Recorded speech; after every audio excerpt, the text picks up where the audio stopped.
What's up, everybody, and welcome back to Rated Excellent. My name's Exy. This is my little corner of the internet where I can talk about video games, movies, whatever the fuck I feel like. And this week, we're trying things a little bit different. I'm actually recording the intro segment and the quote-unquote meat of the podcast completely separately, days apart.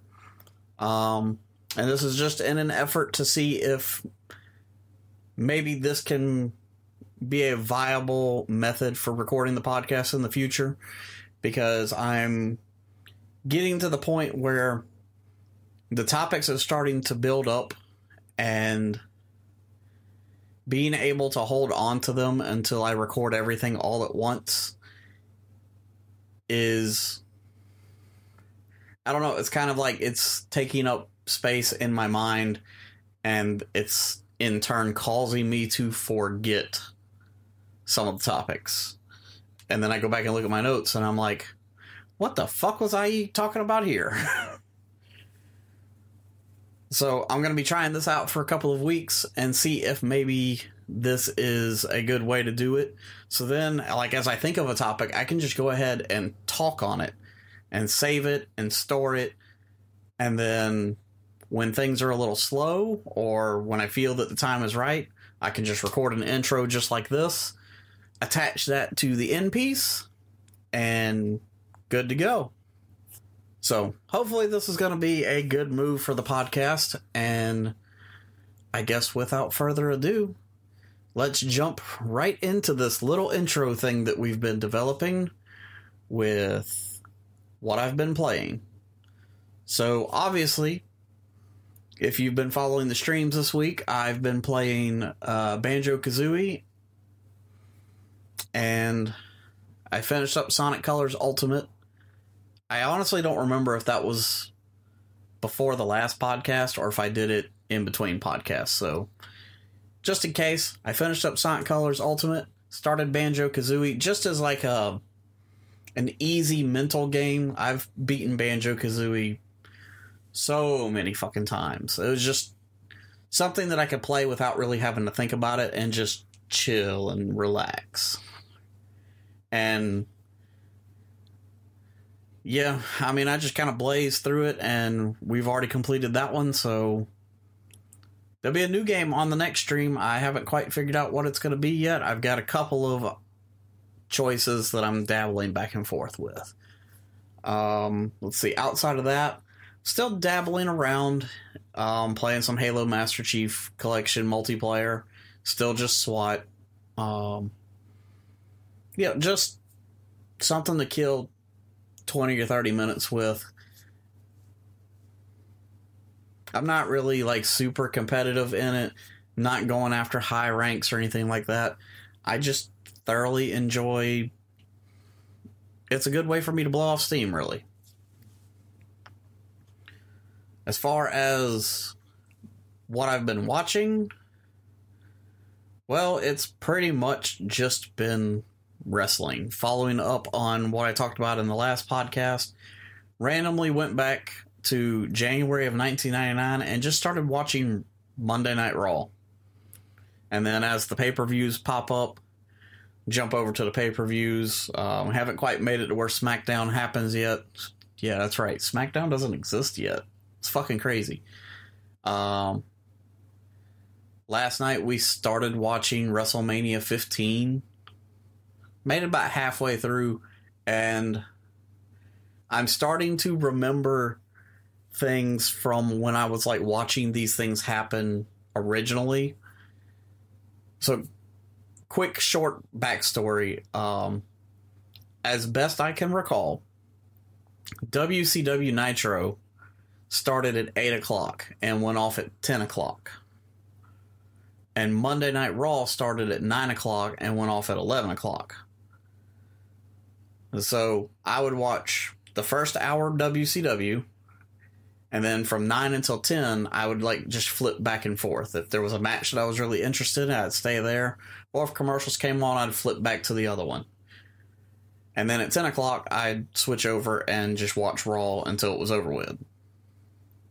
So I'm starting to get flashes of things that I remember happening as they happened.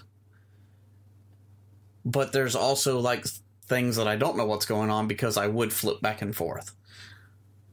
So it's probably, if I had to guess, probably in the timeline, maybe another 2 to 3 months before I completely gave up watching WCW and full-time, at the time, WWF. Now it's WWE, but...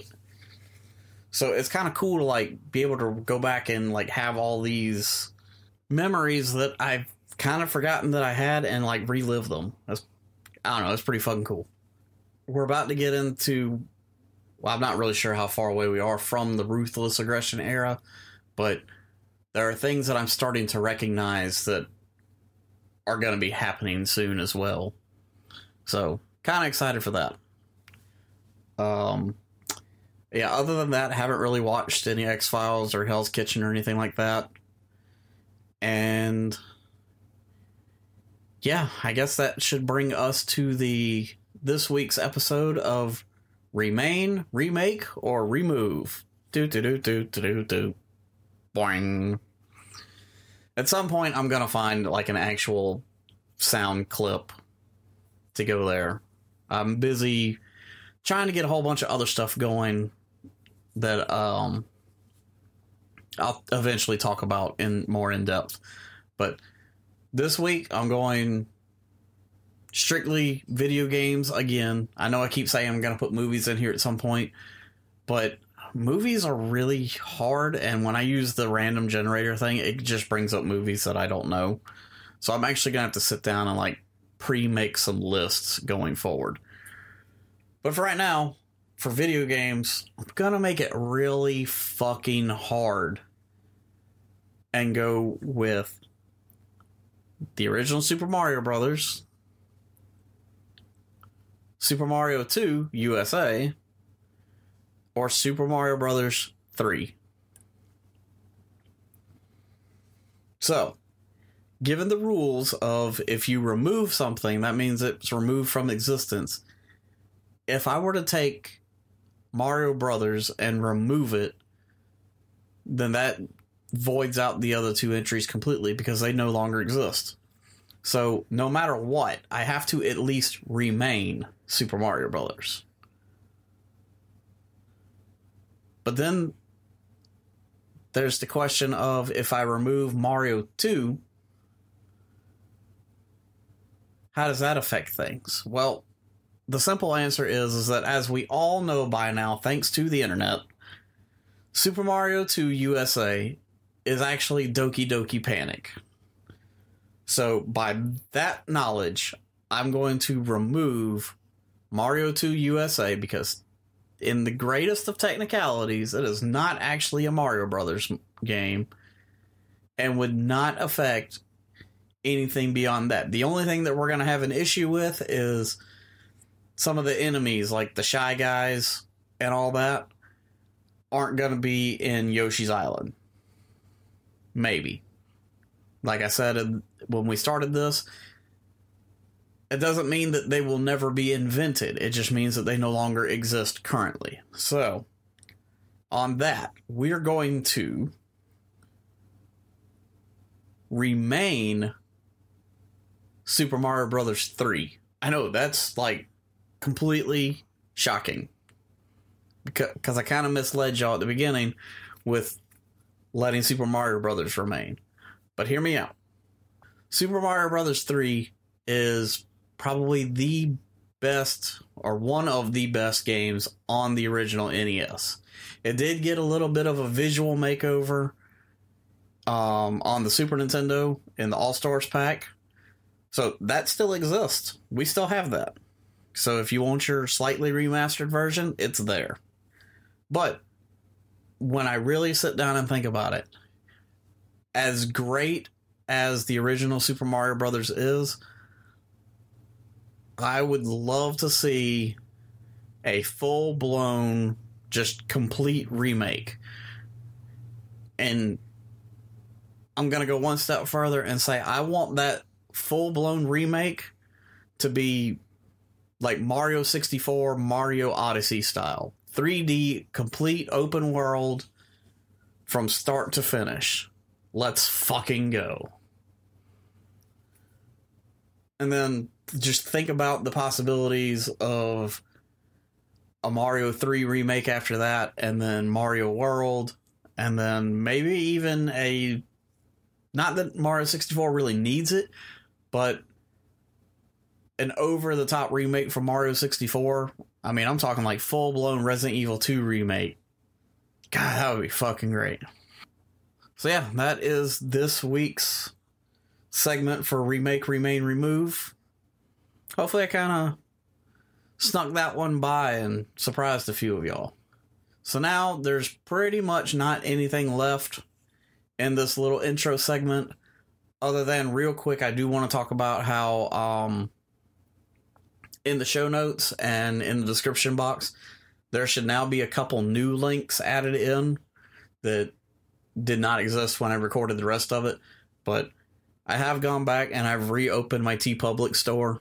So, like there's a Rated Exyllent logo shirt on there, and you can get it on a mug and all kinds of other shit too.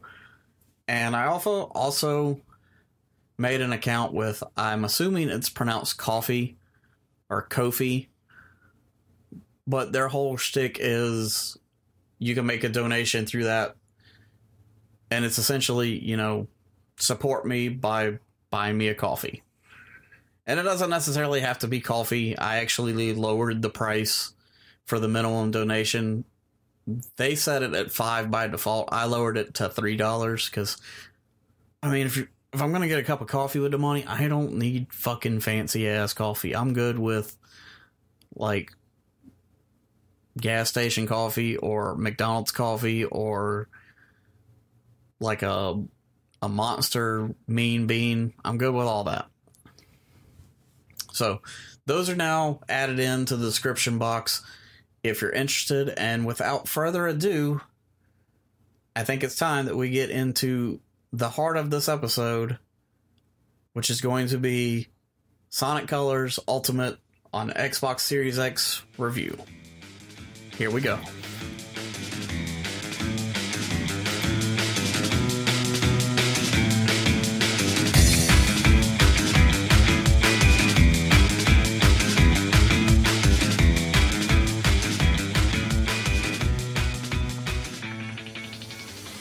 Okay, this might be the second time that this is being heard, but I'm doing things just a little bit different this week on how I'm recording. I'm recording the actual meat of the podcast, so to speak, and then I'm going to go back and record the intro later. And I'm going to see if I like doing it this way a little better, because then I can kind of like do the intro part with like all the what's new stuff a little more closer to when the podcast is about to be published, and then I can record these sections much farther ahead of time and kind of like bank them, so to speak. So I'm sure I already explained this in the intro, but because I'm recording the intro after this, it's probably just going to be a little wonky for the first go around, like this episode, maybe the next episode, until I decide whether I want to keep doing it like this or just scrap this idea completely. But getting right into what the topic of the episode is, and honestly, I wasn't planning on doing 2 reviews back to back, but I finished Sonic Colors, and it was my first time playing it, and honestly, there hasn't really been a whole lot of stuff going on in the last week, so Sonic Colors is kind of all I've got. So, Sonic Colors, well, I guess I should clarify, it's Sonic Colors Ultimate on Xbox Series X, which is, from what I understand, it's essentially HD remaster of the levels, but they didn't do anything with the cutscenes, and boy, does it show. The cutscenes they look good, but there's definitely a drop in quality when you go from the gameplay into the cutscenes. But ultimately, I didn't really know a whole lot about Sonic Colors going into it. I knew it was one of the more popular 3D Sonic adventures. Not Sonic Adventure or Sonic Adventure 2, but just an adventure that Sonic has in the 3D world. That was a weird way of making that point, but I know it was amongst one of the more popular ones. I think up until Sonic Generations, it was the most popular one.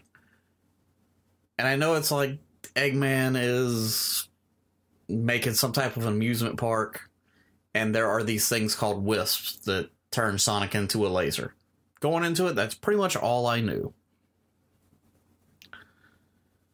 So gameplay as far as it being a 3D Sonic title, which, I mean, I've played Sonic Heroes, Sonic Adventure, Sonic Adventure 2, and, you know, the newer ones, Generations, Sonic Forces. 3D Sonic gameplay's never been super stellar, but I gotta admit, Sonic Colors Ultimate gameplay is pretty tight.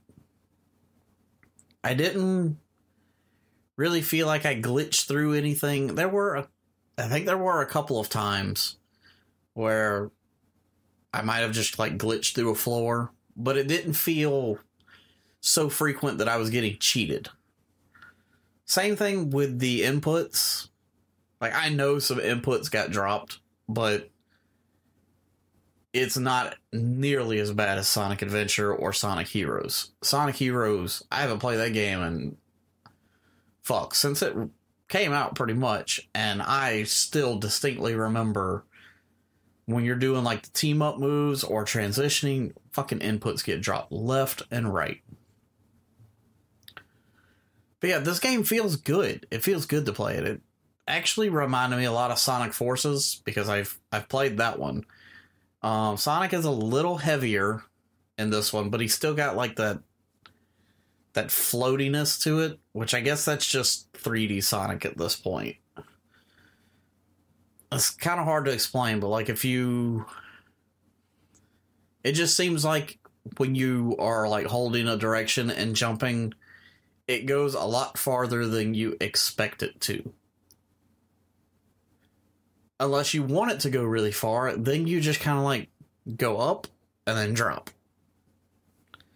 But it was a lot easier to get used to the controls in this one than,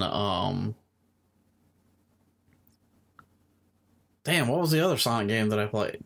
Sonic Superstars. Yeah.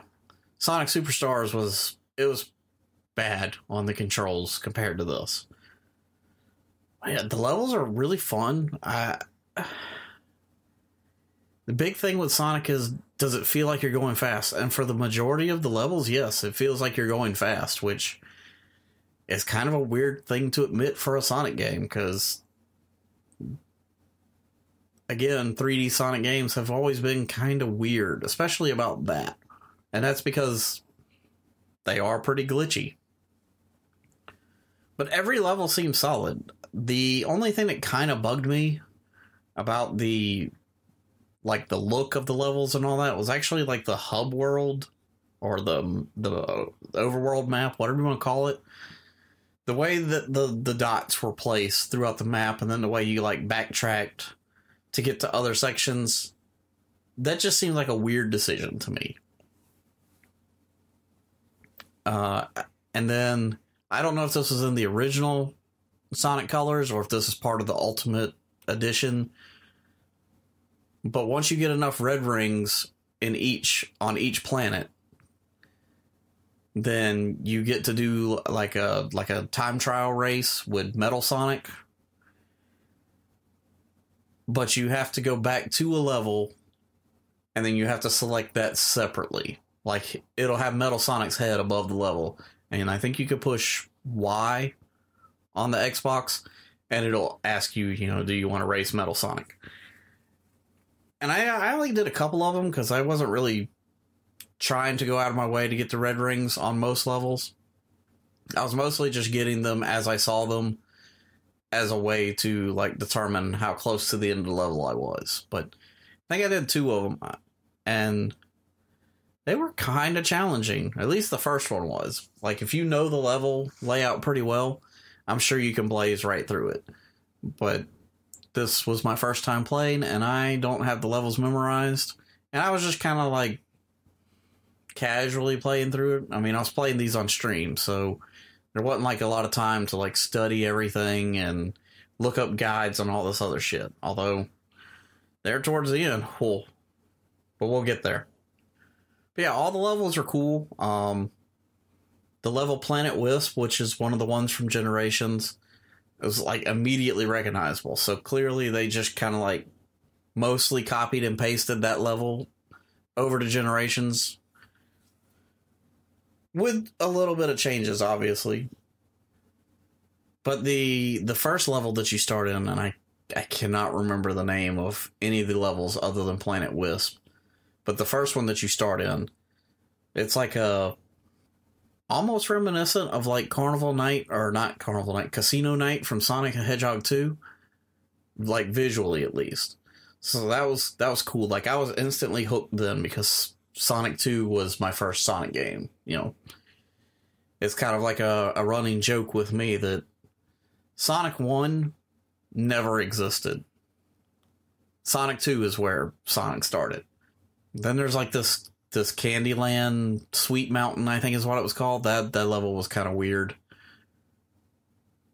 Not in a bad way, just a weird aesthetic. Like, it's weird to see a whole planet made out of food in the Sonic universe. I don't know why it's more believable in the Mario universe, but in Sonic, it's weird. Like I said, Planet Wisp, that was cool. Everything about Planet Wisp looks and sounds great. The music in this game is fucking awesome. The underwater one, the aquarium planet, I could care less about that one. I don't really like underwater levels. And there just wasn't really much to it. It's either you zoom across the water because Sonic can run on water, or if you go underneath the water, you're not really taking time to explore because, you know, limited air supply. So you're just trying your hardest and to get out of there as quick as you can. There was that planet that looked like it almost kind of looked like Onyx from Pokemon, and I don't remember anything about it. Like, legit. I have no idea any of the levels from that world. And then the Chaos Emeralds, the way you get them is you play like this Sonic simulator, which is just these weird, they almost look like test levels, honestly. But each emerald has 3 levels. I'll be honest, I did not get any of the Chaos Emeralds because in order to unlock those levels, you also have to have a certain number of the red rings. And like I said earlier, I was not really going out of my way trying to collect every single red ring. If I saw it and it was within reason of being able to be gotten pretty easily, I got it. I know there were a couple of levels where they were just so obviously easy that I did die on purpose just to try again. But like the ones where you needed a specific wisp that I didn't unlock yet, I haven't gone back and gotten those. And that's probably something that I'm going to just do like off stream. Probably not even going to record it. It'll just be like, I'm kind of bored. Pop in Sonic Colors for, I don't know, 30, 45 minutes and try to get some red rings or get some A rankings. Which, that's another thing. Damn, getting an A ranking in this game. It's probably easier, again, when you know the level layouts. But damn, it was fucking hard to get some A rankings in this one. I think I got 2. Out of the entire game, I think I got 2 A rankings. No, not A. I think I got 2 S rankings. But I probably didn't get many A's either. I got quite a few D's and quite a few C's. But yeah, I have no idea what Supersonic is in this game. Because I only got enough of the Emerald stages to play like stage 2 of, I think, 3 color of the Emeralds. So maybe one day I'll know what it is. And I'm imagining that having supersonic would probably make the last couple of levels a lot easier. So the level before the final boss, where you're like running down the elevator shaft, I guess is what it would be. There's no checkpoints, and it's just nothing but an auto scroller. Like, things are chasing you, you gotta dodge shit. And there's like this, I don't know, he kind of looks like a spider or like a crab robot, but he's purple with like these boxing fists or something. But he also shoots these purple lasers, and it's really hard to anticipate where the lasers are going. And, you know, it's like any other Sonic game where you've got your three lanes, essentially, left, center, and right.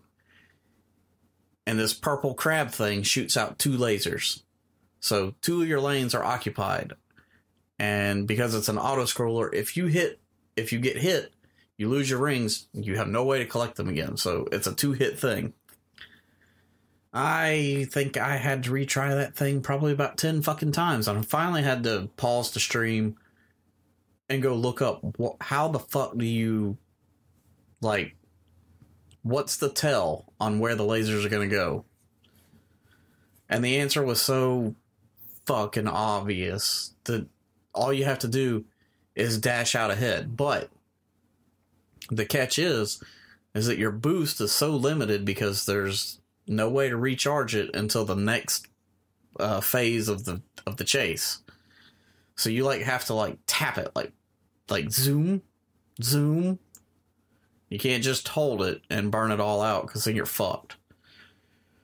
And then the final boss, I had retried a couple of times. I won't say anything else about the final boss other than, for what it was a really good final boss. But it was essentially the same thing as like 2 other boss fights in the game. I think there were legitimately only 3 different types of boss fights, which was kind of lame. I'm not gonna lie. Like I think it was the Sweet Mountain and the Aquarium were the exact same boss fight, just one was underwater. I mean, the exact same. There was another one that it was, if you've played Sonic Generations, it was basically like the Shadow fight, where you're just running in a big circle and you have to catch up to them and then homing attack them. There were 3 of those in this game. So boss fights are where this game really fell short. But the final boss, there was enough variation in what it was, and it was challenging enough to where it was a good boss fight. Now, I said earlier, the music in this game is fucking great. While I was messing around in the settings, I came across that I guess with the Ultimate Pack, there are remixed soundtrack, and then there's the original soundtrack. Unfortunately, I have no ties, not even recollection. I have never played the original. So the only song that I know is the theme song. And honestly, I don't even know it that well to know what's the original version and what was one of the several remixes that I think are in the game. A couple of the remixes are pretty obvious, but outside of that, I don't know what level tracks are the ultimate remix or the original, and I don't really see myself going back and like actually playing the game again from start to finish with the original soundtrack on, because I even said it in the stream, if I did do that, I don't know it well enough to really even know the difference, and I wasn't really paying attention to the music. Like, that wasn't the primary focus. Because this was my first time playing, I was like, you know, trying to figure out the levels and not die. Which, real quick on that one, another perk in the Ultimate Pack is, I guess Tails was not really part of the gameplay in the original Sonic Colors, but now if you collect like these Tails balloon heads, if you fall into a pit, he'll pick you up and bring you back instead of sending you all the way back to the checkpoint. But if you don't have any of the little balloon heads, he doesn't help you. So I think that's pretty much everything except for the wisps. So the only thing I knew about the wisp was there's a laser one, and that's it. Everything else I know is from Sonic Generations, and I didn't know if Sonic Generations had changed anything. Well, it turns out that they didn't. They were pretty faithful to the wisps. So Sonic Generations had the rocket and the spike ball. I knew about the laser just from, I think, the commercials, I think, showed it. And I want to say there was a reason that I knew about the cube. But I don't know why I knew about the cube, because I don't think it's in Generations. But the first wisp you come across is like just a generic, like sky blue or white colored one. And all he does is refill your boost. And they did not do a real good job of explaining that. At least, not that I could tell. There was possibly a hint circle that maybe I just missed that explained it. I don't know. The rest of the wisps, Frenzy, had no idea what that was. Ghost, didn't know that existed. Hover, didn't know about that one either.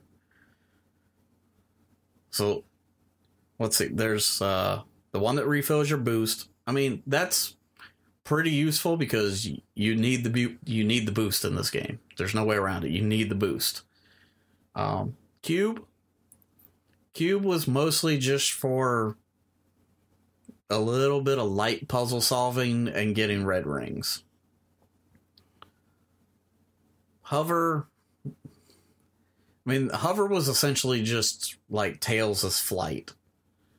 Like if you were playing like Sonic 3 as just Tails, and then you fly as Tails, it's basically, that's the same as Hover.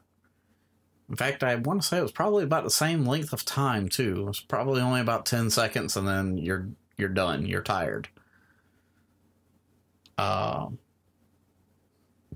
Laser, I didn't really see much use in, unless there are those little crystals there. And then there's a couple of them that it looks like you're supposed to bounce off the crystal to get the red ring, and it actually shoots you right into the end of level ring, which kind of pissed me off during stream on one of them, because it was right there. The fucking red ring was like 2 feet above the prism,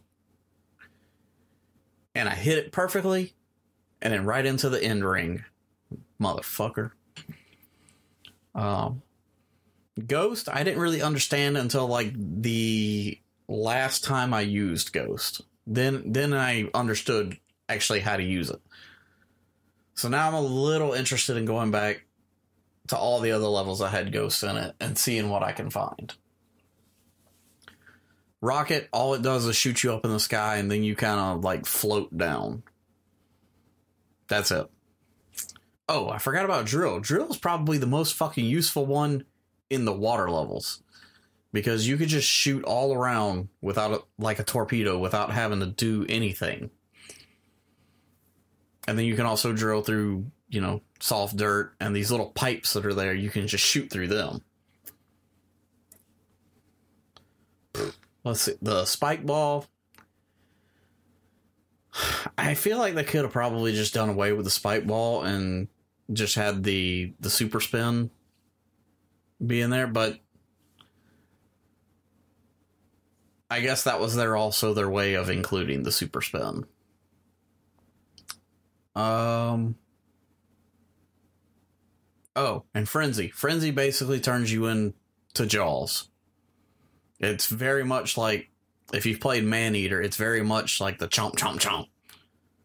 And then as you eat a few things, you grow. And if you keep collecting wisps, you extend your time. But if you get too big, then you're super fucking slow. I believe that's all the wisps. Honestly, most of them, they seem like they're just designed just for the sole purpose of hiding red rings. But like I said, I like the drill in the underwater sections because it just made traversal through there so much better. And I'm pretty sure that when you're in the drill mode, you don't have to worry about finding air bubbles either. So that's a plus.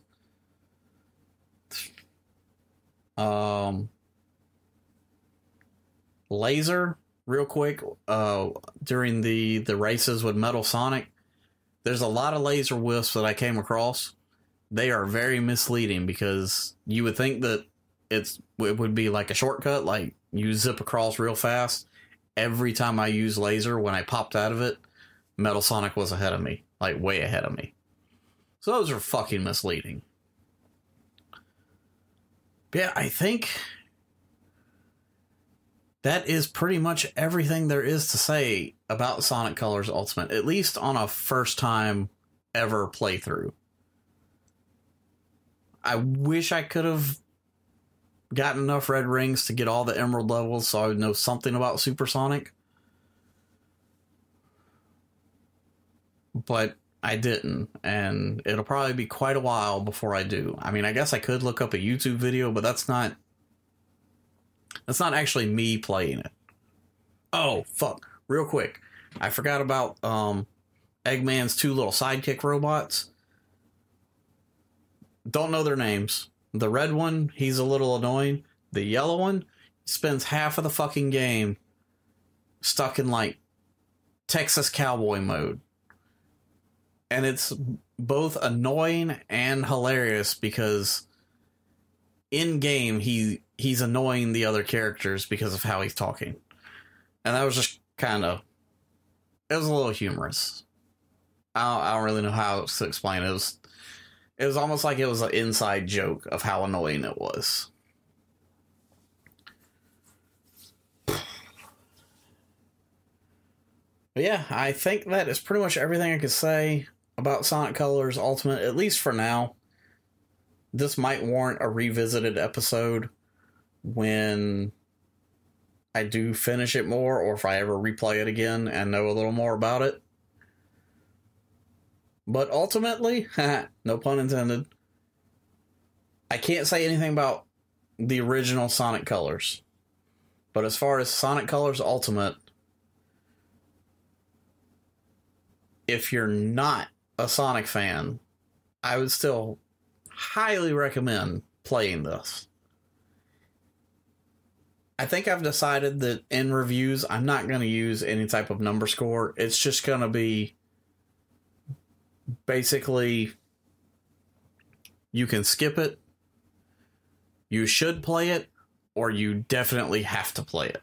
Or, you know, some variation in there.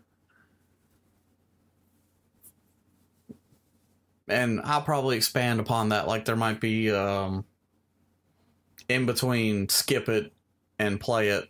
There might be like a play it if you have nothing else on your backlog ahead of it. But for now, whether you're a Sonic fan or just a casual gamer looking for something new to play, I would say definitely play Sonic Colors Ultimate. I can't believe I put off putting this on my screen for so long. I knew about it back when... What did it come out on? Did it come out on the Wii? I think it came out on the Wii. So I didn't have a Wii, but I had a Wii U, which would have played it if it came out on the Wii. And did Wii U play GameCube? I don't think it came out on the GameCube. But if it did, I don't think Wii U plays GameCube games. We're getting off on a tangent now, but point is that I think I had the ability to play it years and years and years ago. And for whatever reason, I avoided it. And now that I've played it, I wish I hadn't have avoided it. So, yes. Definitely play this game. But that's going to do it for this episode of the podcast. Again, I'm trying out this different way of doing it, like recording the the heart of the podcast, and then I'll record the intro separate as it gets closer to publishing. We'll see how it goes. But for now, as always, make sure you check the description and the show notes. I've added a couple of new things in there now, like I've reopened up my old TeePublic store. So if you want a rated Exyllent shirt, it's there waiting on you. And it goes on sale like once a month. So that's cool. You can also get mugs and all kinds of other stuff with the Rated Exyllent logo on it. And money from that or the other affiliates or the Patreon or was it Ko-fi or Coffee?